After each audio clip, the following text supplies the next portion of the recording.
Huh. There we go, that's better. Yay! Round of applause for the AV folks for pulling us out of disasters. Excellent. Thank you all for inviting me to join you tonight. My name is Yoram Bauman. I appear before you this evening, ladies and gentlemen, as the world's first and only stand-up economist. Thank you.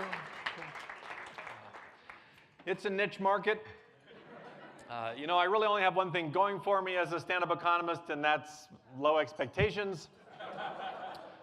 People tell me that economics and stand-up comedy don't seem to have very much in common, but that's totally not true. In both cases, nobody likes to sit in the front row.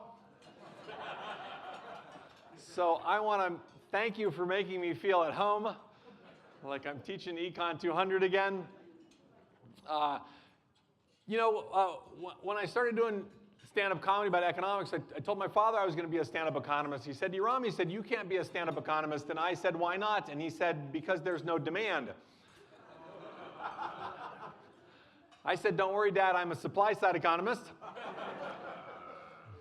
I just stand up and let the jokes trickle down. I believe in the Laffer curve. That's actually just my joke to test how much economics you all know. And then I kind of arrange the rest of the routine accordingly. I'm giving you all about a 6. That's pretty good. Pretty good. You know, when I was invited to come out here and join you this evening, pretty much the only instructions that I was given was that I should try not to offend anybody. So I figured I would start with some jokes about politics. Now, I like to tell jokes about politics that appeal to people across the political spectrum. This is a difficult thing to do where I come from because I come from San Francisco. And in San Francisco, there is no political spectrum. I have since moved to Utah and discovered the same thing. But I'm actually going to do with you the same thing I do with like lefty crowds in San Francisco, the same thing I did with the trucking executives I spoke with on the banks of the Arkansas River. That was a story. I'm going to divide you up across the political spectrum, all right? So this is audience participation. The way most people think about politics is left-wing and right-wing, so I'm going to divide you up right down the middle here. And for the next couple of minutes, audience participation, you folks on my left, for the next couple of minutes on my left, you get to represent the left wing of the American political spectrum.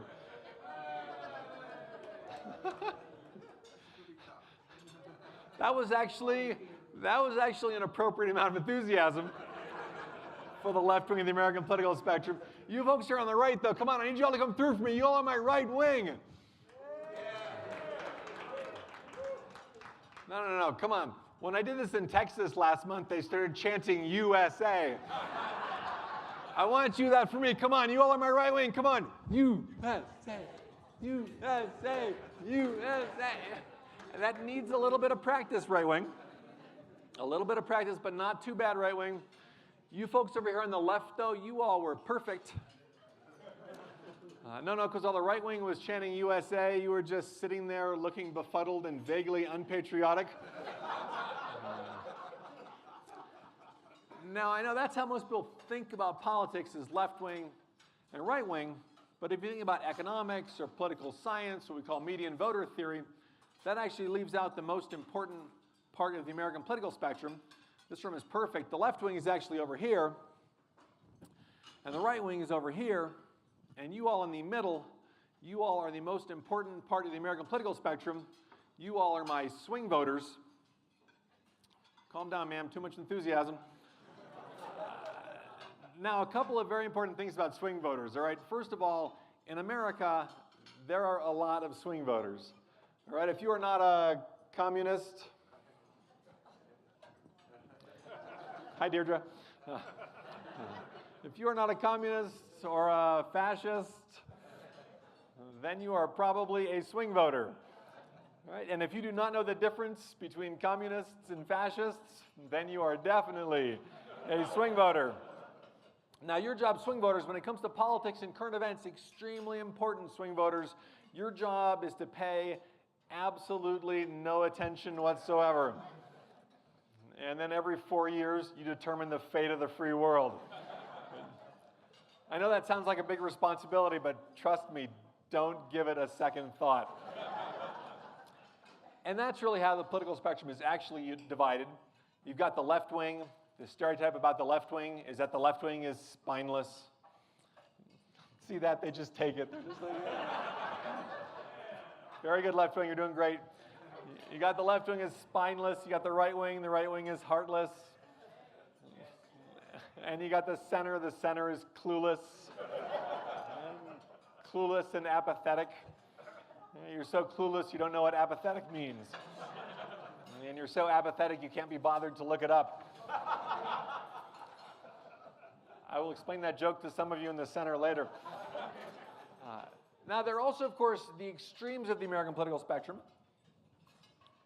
The far right of the American political spectrum, folks towards the wall over here on the far right. Yes, hello, you all on the far right. You all get to be my libertarians. That's cool. You can do what you want. Libertarians. Far left of the American political spectrum, folks against the wall here on the far left. You all on the far left get to be my libertarians.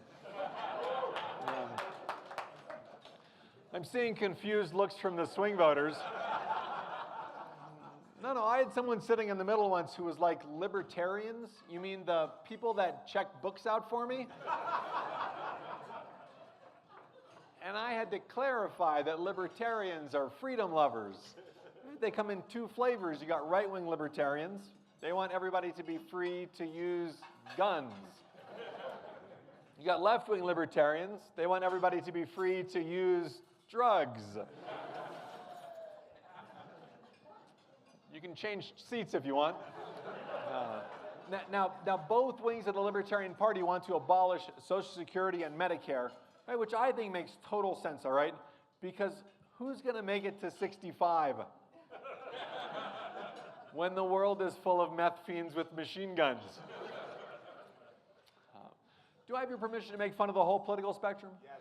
Good. I will be even with everybody. Now, many people are surprised that the libertarians of the far right of the American political spectrum, they expect the Tea Party to be the far right of the American political spectrum, but the Tea Party is actually kind of back that way in like deep right center field.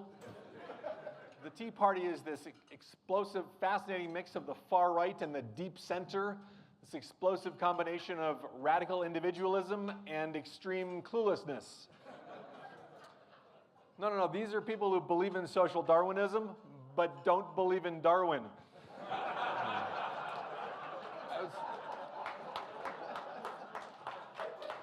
I'll come back to you later, left wing. Just you wait. I was in Mississippi not too long ago. One of the things I like about this job is I get to meet people from all over, and there were some Tea Party folks at this event I was speaking at in Mississippi, and so I got to talk to them, and I said, look, I can tell that you're angry. You know, why are you so angry? And this guy jumped up and he said, it's the gays. And I said, well, what's wrong with the gays? And he said, they're breeding like rabbits.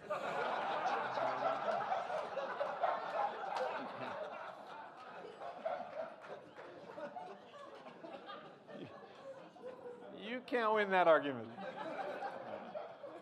Anyway, that's the Tea Party deep right center field. I would make similar jokes about like Occupy Wall Street and the Bernie Sanders crowd in deep left center field, but you are not allowed to make fun of the dead. Oh no, I've offended the left wing. I'm very sorry, left wing. I apologize profusely. I will make it up to you later at the drum circle. Right wing, I'll explain to you later what a drum circle is. I've been thinking a lot about politics lately because I was in China not too long ago, and it had been my first time in China, and I didn't really know what to expect. And I wanted to have something to say in case the Chinese people came up to me and said, you know, tell me about democracy. That didn't happen. Instead, I went to China, and the Chinese people came up to me, and they said, tell me about your budget deficit. And I had to say, let me tell you about democracy. I know when it comes to the budget deficit, the left blames the right, and the right blames the left, but I actually blame the center. Right? I don't think we have a budget deficit because left-wing people believe in mandates, or because right-wing people believe in markets. I think we have a budget deficit because people in the middle believe in magic. No, let me explain. All right, every time a left-wing politician says, hey, I got a great idea for a road or a school or a hospital, the response from swing voters is like, that sounds great, let's do that. And then every time a right-wing politician says taxes are too high and we should cut taxes, the response from swing voters is, that sounds great, let's do that. And then it turns out we have a budget deficit, and swing voters blame the politicians, which is kind of ridiculous, right? I mean, this is kind of like going to the doctor for your checkup, and the doctor tells you that you've been putting on weight, and the left side of your brain says, I guess I better exercise more. And the right side of your brain says, I guess I better stop eating so many donuts. And the middle part of your brain says, I guess I better get a new doctor. Then the Tea Party busts into your hospital room, jumps up on the crazy chair, and they're like, I know how you can cut your weight in half. You know, you don't need to exercise more. You don't need to stop eating donuts. And you're like, what gives you the right to interrupt my doctor's appointment? And they say the First Amendment. And you're like, how did you even get past hospital security? The Second Amendment. All right, smarty pants, what's the Third Amendment? I don't know. Right, but I know how you can cut your weight in half. You don't need to exercise more. You don't need to stop eating donuts. You just need to use the metric system.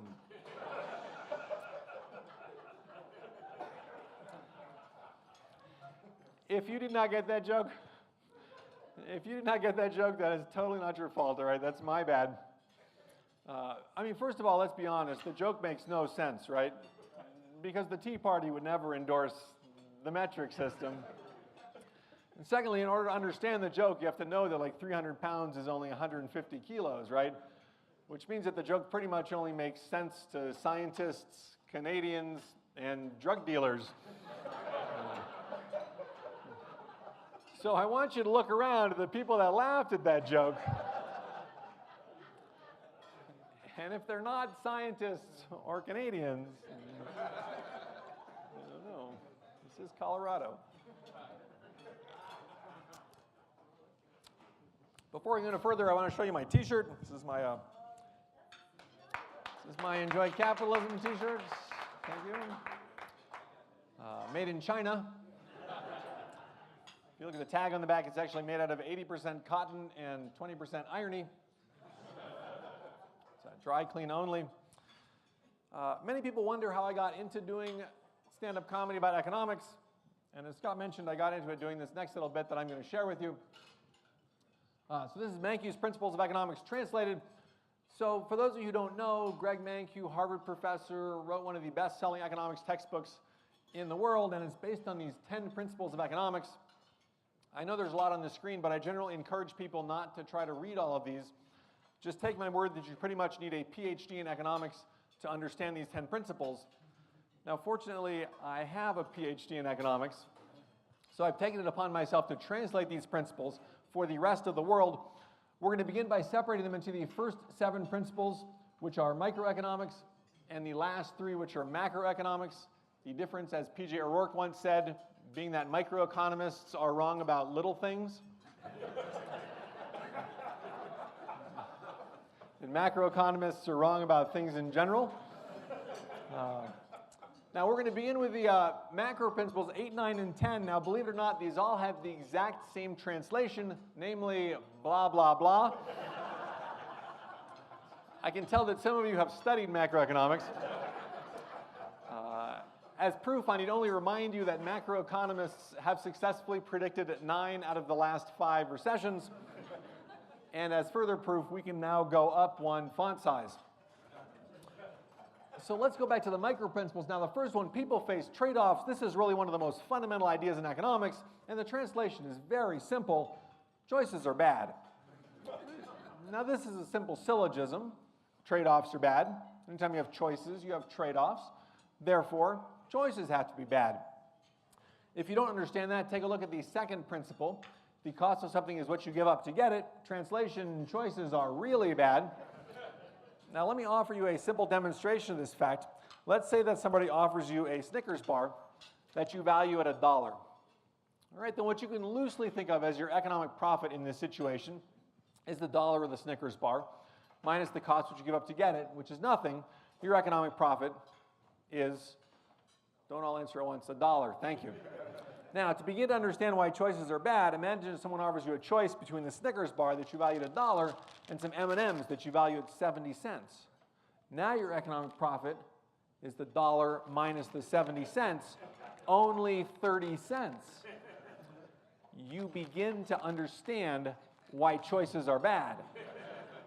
The worst possible situation, in fact, is being offered a choice between a Snickers bar and an identical Snickers bar,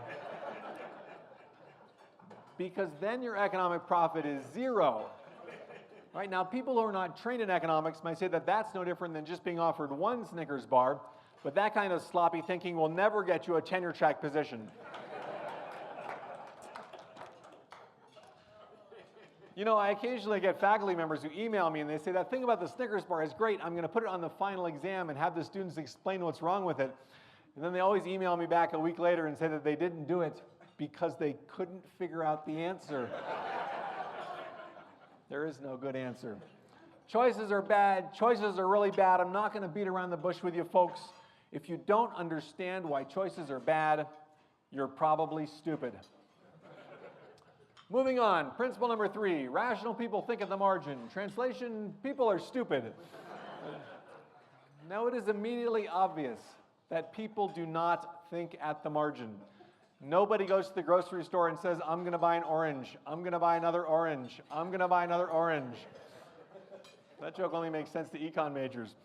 People don't think like that, right? But if people don't think at the margin, and if, as Professor Mankiw says, rational people do think at the margin, we are led to a most unhappy conclusion. People are not rational. People, in other words, are stupid. But before you despair for humanity, take a look at the next principle. Principle 4, people respond to incentives. Now, the dictionary says that incentive is a noun, and that it's a synonym for motive. So when Professor Mankiw says that people respond to incentives, what he's saying is that people are motivated by motives. You might think this is a bit like saying that tautologies are tautological, right? I mean, people would have to be pretty stupid to be unmotivated by motives. But remember principle 3, right? People are stupid. Hence the need for principle 4 to tell us that people aren't that stupid. Excuse me. Now, moving on to every economist's favorite topic, free trade. Principle 5, trade can make everyone better off. Translation, trade can make everyone worse off. Henceforth known as the Trump translation. Now, you may wonder how the translation of principle 5 is the opposite of the principle itself. I have a simple proof of this fact that will blow your mind. I want you to compare 2 statements. One of them is trade can make everyone better off, and the other one is trade will make everyone better off. Now, if you had to pick one of those 2 statements to put in your best-selling economics textbook, it's no contest, right? Statement number 2 is clearly stronger. But Professor Mankiw uses statement number 1 instead. And if you think about why, there's only one possible explanation. Statement number 2 has got to be wrong. In other words, trade can make some people worse off, and from there it's just a hop, skip, and a jump to trade can make everyone worse off. Now, I figured some of you have some questions about this, so I added a footnote with some details. Eat your heart out. Now that we've cleared that up, I want you to see the last 2 principles. Markets are usually a good way to organize economic activity. Translation, governments are stupid. And governments can sometimes improve market outcomes. Translation, governments aren't that stupid. Follow immediately from principle 5 and its translation. Right? If trade can make everyone better off, what do we need government for? Just let people trade, right? Governments are stupid. But if trade can make everyone worse off, we better have a government around to stop people from trading. So there are the 10 principles of economics translated. Much better than what we started with, I hope you'll agree. So I filmed this a couple of years ago and put a video up on my website and on YouTube, not thinking all that much of it. And I'm a little embarrassed to say that it has now passed 1 million hits on YouTube. Thank you. One man, thank you. It's now passed 1 million hits on YouTube, which is a lot for economics jokes. Not a lot for videos about puppies, but it's a lot for economics jokes, and many of those hits are because the video was posted on Greg Mankiw's blog. he's a fan of my parody, either that or else he comes from the school of there's no such thing as bad publicity. And in fact, I got to perform in his class at Harvard. It was the last stage of my 2008 supply side world tour, which was mostly a trip to Israel with my father. But as long as I was there, I did some comedy in Europe, and then I stopped off in Cambridge. Originally, he wasn't going to tell his students I was coming. He just said there was a surprise guest who was coming to class. But then he had to tell them that I was coming because some students went to his office hours and said there was a rumor going around the Harvard campus that then Fed Chairman Ben Bernanke was coming to class. I'd like to think they got the better end of the deal. In any case, one of the great things about YouTube is that not only do a lot of people waste a lot of time looking at videos on YouTube, a significant fraction of those people waste even more time commenting on videos on YouTube. And I want to share with you some of my favorite comments. This will be the last thing in the world that will be automated by AI, is YouTube comments. Except for the Russian election business. All-time favorite YouTube comment was from someone with the screen name of Cool Way, who writes, I can't tell whether this video is supposed to be funny or educational. Choices are bad. Runner-up comment, you're funny, and I don't say that to a lot of people. Lots of people are not funny. Lots of people are sad. I like to think that I'm doing something new in the world by doing stand-up comedy about economics. Apparently not. The next person writes, a Jew who's an economist and a stand-up comedian? You can't get any more stereotypical than that.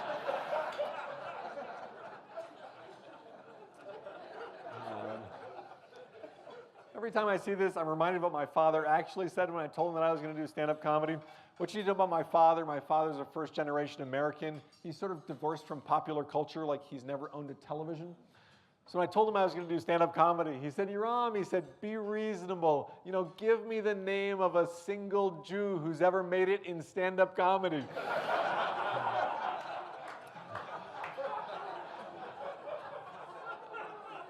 Sometimes people come up to me after my talks and they're really mad and they're like, what about Seinfeld? And I'm like, I know. Like, tell my father. And my father will say, who's Seinfeld? The other thing this always reminds me of is I did a show a couple years ago in northern Michigan, a little resort. I spent the night, I had breakfast. There was an item on the breakfast menu called the L'chaim breakfast bagel. And the L'chaim breakfast bagel in Thompsonville, Michigan came with your choice of smoked ham or crispy bacon.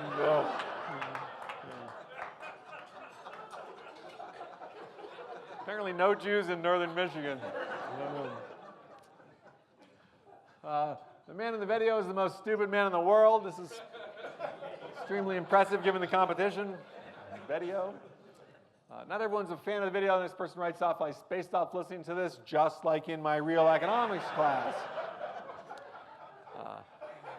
And then there are the crazy people, like the guy who writes, they make economics boring and confusing on purpose because they don't want you to figure out that the whole economy is a Ponzi scheme.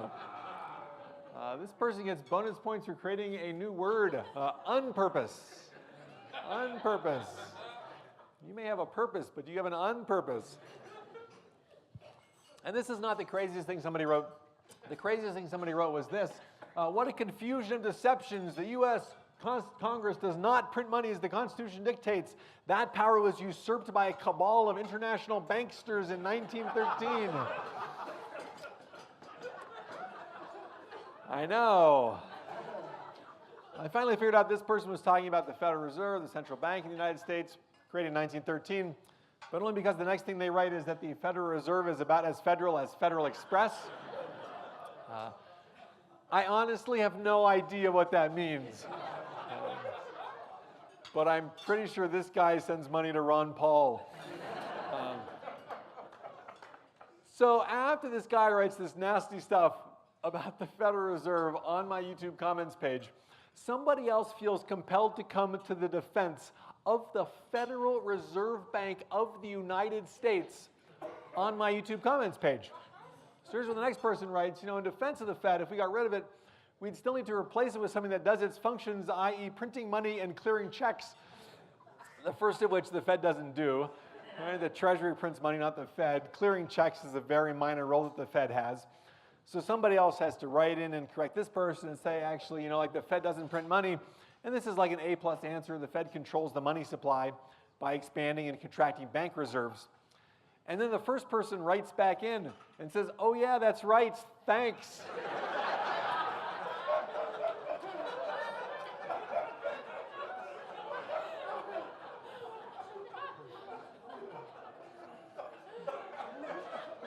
So now we're getting like education on the YouTube comments page, which is always nice to see. Not all exchanges are this nice. One person just writes in and says, translate. So somebody takes the bait and says he's poking fun at microeconomics. And the first person writes back and says, yeah, but translate, you jerk.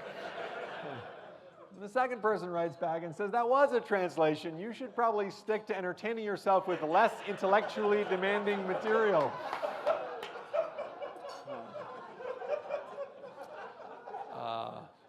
Not the meanest exchange on YouTube. The meanest exchange on YouTube starts with somebody who writes, this video rules. By the way, I'm not an economist. I switched my major. Which compels somebody else to write back and say, thanks for keeping us updated. Let us know when you drop out altogether and devote your life to smoking crack.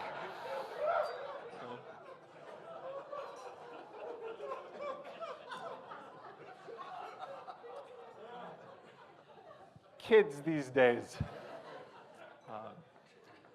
I want to go back to this slide here for a second. I'm going to be serious for a very small amount of time, and then I will go back to telling you jokes. But I'm going to be serious because this example in this footnote is actually a real example. Right, economists, we spend a lot of time talking about trade making lots of people, sometimes everybody, better off. But it's actually possible, at least in theory, to have a situation where trade makes everybody worse off. And since this relates to the work, when I do serious economics work, I work on climate change and carbon taxes and things like that. So I want to talk you through this example real quick. So made up story about 3 people. We're just going to call them Orange, Pink, and Blue. Orange, Pink, and Blue live in a small town. The small town has an air pollution problem. So think Beijing. But with 3 people. Because models are simplifications of reality. And each of these 3 people, they also have a garages full of stuff that they don't use. All right, so now we're going to see some trades. So first, Orange is going to sell a lawnmower to Pink. And I'm just going to tell you a story about this. Orange isn't using this lawnmower. She sells it to Pink for $100. Pink would be willing to pay $200 for a lawnmower. So they each get $100 in net benefits from that trade. Orange sells this lawnmower she's not using for $100. Pink gets a lawnmower that she values at $200. She only has to pay $100. The trouble is that when Pink starts using this lawnmower, lawnmowers create a little bit of air pollution. Maybe you can see some haze around this town. Like I said, made up economic story. Maybe we can monetize the health impacts, asthma, lost days of work in school, stuff like that, at $80 per person. Right? Not just for Orange and Pink, but also for Blue. So the impact on Blue, of course, is what we call a negative externality. Right? But note that Orange and Pink each get $20 in net benefits from that trade. They may not know about Blue. They may not care about Blue. So that trade could well make sense to them. So now I'll tell you a very similar story about Pink, who's going to sell a motorcycle to Blue. They each get $100 in value from the trade. Pink isn't using the motorcycle. She sells it to Blue for $100.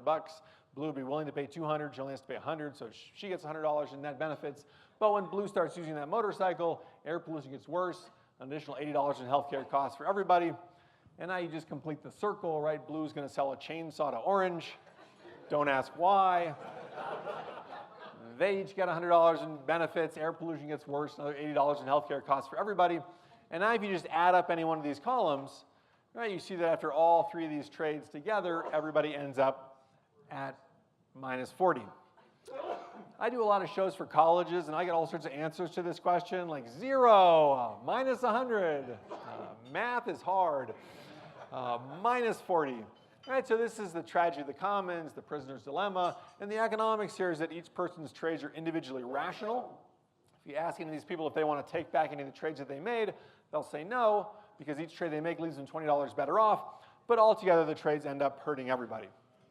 If you want to belabor the point and make a connection to climate change, you could, I don't know, like label the people. And this is in very broad strokes what economists are concerned about when it comes to climate change. So everything I think you need to know about climate change in just a couple of slides, and then I will go back to telling you jokes. First of all, we have this fact that carbon concentrations in the atmosphere are going up. Nobody doubts that this is primarily due to human activity, burning fossil fuels and deforestation. Then we have this theory that says that if carbon concentrations go up, global temperatures are going to go up. This theory actually predates Al Gore. As does the internet. Yes, they laughed at that joke more in Texas. It goes all the way back to this fellow, Arrhenius, who was a chemist in Sweden, and in 1896, he made the first estimate of how much global temperatures would increase if we doubled CO2 in the atmosphere, which we're on track to do kind of the middle of this century. And his estimate from 1896, about 5 degrees Celsius, 9 degrees Fahrenheit, is still pretty close to the range that climate scientists talk about today. In any case, we've been running this experiment on planet Earth for the last 150 years or so. The thing about the difference between where Arrhenius was and where we are now is that he actually thought that climate change was going to be awesome because he lived in Sweden. We tend to be a little more concerned about rising sea levels and floods and droughts and ocean acidification and stuff like that. In any case, we've been running this experiment on planet Earth for the last 150 years or so, and here are the results of the experiment. The blue dots are measures of global average temperatures for individual years. The red bars are 10-year averages from the 1880s up to the 1970s, and then there's the 1980s, the 1990s, the 2000s, the first part of this decade. Temperatures, I would argue, going up pretty much in line with the projections of climate science. Now, if you happen to not believe that humans are partly responsible for increasing global temperatures, I will try to find common ground with you anyway. And the common ground comes from the way that economists think about pollution problems, which is that the way to get less pollution is to make polluting expensive. Right? Because when you make polluting expensive, you get market forces working to promote conservation, innovation, development of new technologies, all the things that economists love about capitalism. Right? So what I work on as an environmental economist is using the tools of economics and the power of capitalism to protect the environment. A couple of policy tools to talk about, like a carbon tax or an auction cap and trade system, but the point of those policy tools is to drive up the price of fossil fuels. Now, this is generally the part in my talk where people stop laughing because it's hard to convince people that we should be paying more for gasoline and electricity and things like this. But there is a side benefit to these policies other than the main benefit of, potentially saving the world. Right? And the side benefit is that if you do these policies right, you generate a pile of revenue. Government can do all sorts of stuff with that revenue, but the idea that I work on and talk to folks about is that we could use most or all of that revenue to reduce or eliminate existing taxes. So it's called environmental tax reform, tax shifting, revenue neutral tax swaps. All right, the idea being that if we had higher taxes on things we want less of, like pollution and carbon emissions, then we could afford to have lower taxes on things we want more of, like jobs and income and savings and investment. Okay? This is an idea that has support from economists across the political spectrum, and there's even a place that's done this.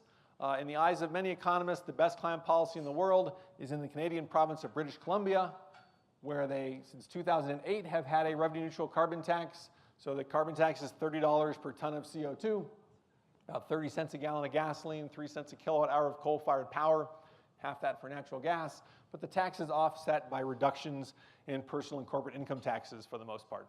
Terrific policy, successfully reduced carbon emissions in BC. Economy of BC is doing great.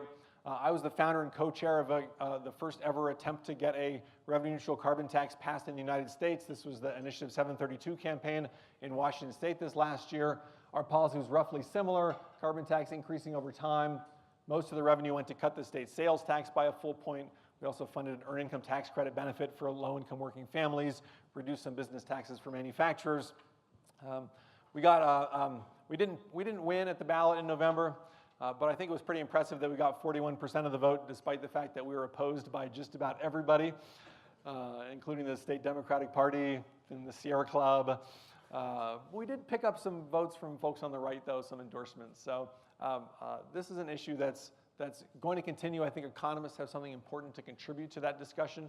And I would encourage all of you in your capacities as individuals, as well as memberships in organizations, corporations, to get involved in having smart policy that's going to help save the planet that we live on and preserve it for future generations. Thank you. So thank you for putting up with that. And now, ladies and gentlemen, I will go back to telling you jokes. Although I did this talk once for a very conservative crowd in Minnesota, and this fellow came up to me at the end of my talk and said that the stuff I said about climate change was the funniest part of my whole routine. I do have one joke that is not about economics. It's a joke about Spanish, which I speak reasonably well, but not perfectly. As I learned a few years ago, this was well before I was married. I was down in Ecuador practicing my Spanish in a bar with a beautiful young woman, because economists are people too. And finally, she turned to me and she said in Spanish, she said, "If you're so great, how come you're not married?" And I wanted to say something sort of flirtatiously self-deprecating, you know, like, I don't know, maybe women just don't like me.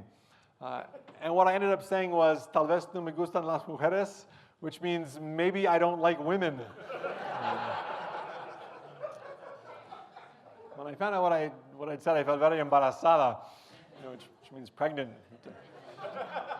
to watch out for the false cognates. Some of the material that I've done is part of what I like to think of as a renaissance in economics humor. The idea of a renaissance in economics humor probably coming as a surprise to those of you who know that renaissance means rebirth, and had no idea that there was ever a first birth of economics humor. But in fact, there was. It was in the 70s and the early 80s. It included papers like Paul Krugman's Theory of Interstellar Trade. Whatever you think about his politics, he's a pretty great writer, and he's also a big science fiction fan. And this paper, which you can find on my website or elsewhere on the web, he looks at if you had trade between solar systems, then presumably you have spaceships that are traveling close to the speed of light. So you no longer have time simultaneity because of Einstein and special relativity and all that sort of stuff. So the question he looks at in this paper is, which clock should you use to calculate interest rates? The clocks on the planet or the clocks on the spaceship? If you're into that sort of stuff, it's a great paper. Another paper from this time period is this one, Life Among the Econ by Axel Unpronounceable. Thank you. And from a swing voter, no less. Some more modern developments in economics humor. Japan's Phillips curve looks like Japan. So for those of you who need a refresher on the Phillips curve, it's this idea that came out in the 50s and 60s that there's a trade-off between inflation and unemployment. You can have high inflation, low unemployment, or the opposite. But the idea was that somewhere you were always along that Phillips curve line. This paper was written by a Canadian. It's almost certainly the funniest thing ever published in the Journal of Money, Credit, and Banking. And the paper is also linked on the author's website, and the link on his website says that the title of this paper is also the abstract and, frankly, most of the text.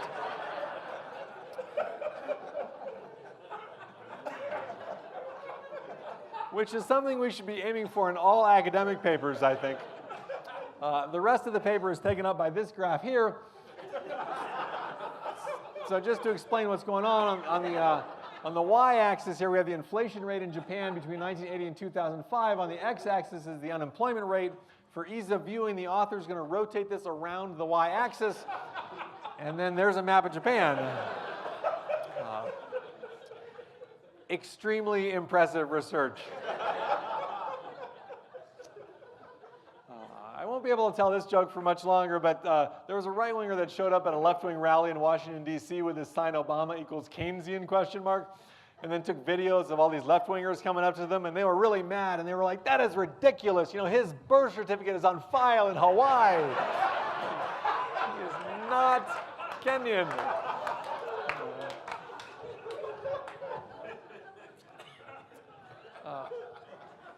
I like to bring up this paper. This is a real economics paper. One of the co-authors, Doug Elmendorf, was until recently the head of the Congressional Budget Office. The title of this paper is, "Can Financial Innovation Help to Explain the Reduced Volatility of Economic Activity?" A paper which you may notice was published in 2006, shortly before financial innovation led to one of the greatest increases in the volatility of economic activity since the Great Depression. You may think this bodes ill for the research that was done by these scholars, but in fact, it's okay. I have tracked down the abstract of this paper, and here's the abstract of this paper. No.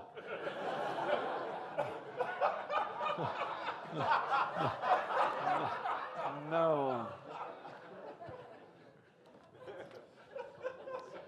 I've got a couple of cartoon economics books. Some of you were lucky enough to get them for free. The rest of you, I'm happy to sell them to you for $20 a piece, or if you want all three of them, including my latest one, The Cartoon Introduction to Climate Change, $50 for all three of them, or you can get them at your favorite retailer or bookstore.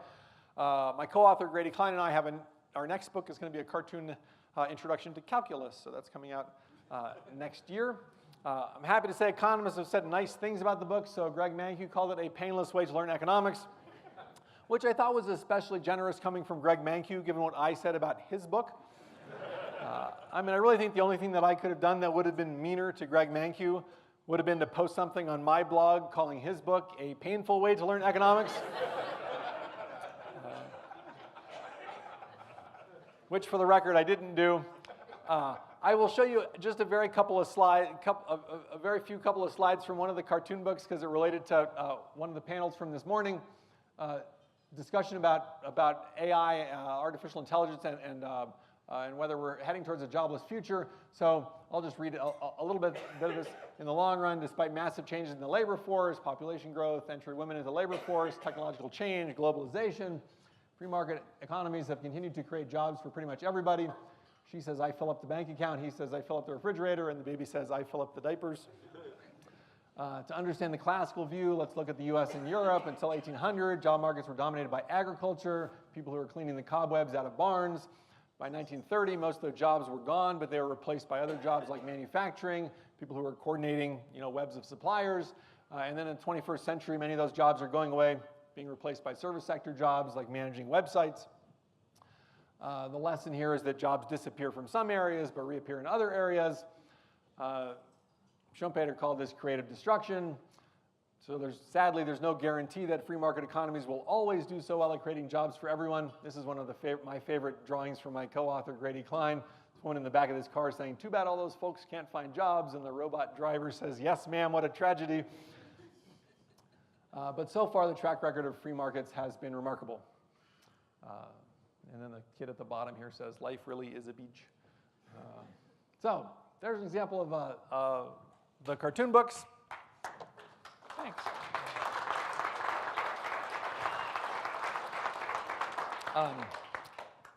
This is actually, although nobody believes me, this is what I do for a living.